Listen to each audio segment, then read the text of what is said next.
Hello भाई, नमस्कार। कैसे हैं? आइयो आप कुछ होंगे तो बहुत खुशी बात है। आज समर भैया रूम पे आए हम लोग। देख लिए इधर समर भैया रूम फोटो लगाया था। इधर भैया हैं। हेलो भैया। गाइस देख लीजिए एकदम मस्त मस्त। भैया का खतरनाक वाला नया वाला घर है। रुकिए बैंगवर आज समर सिंह की वाइफ का, भाभी का मतलब जन्मदिन है, तो हम भी लोग आए हैं उसी में। हाँ लाओ थी।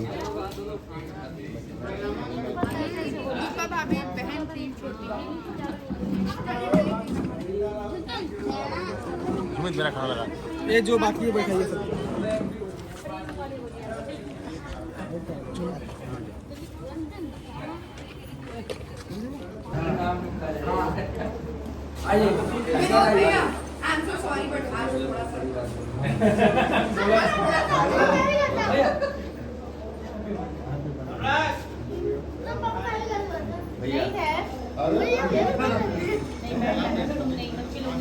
भैया का नाम क्या है?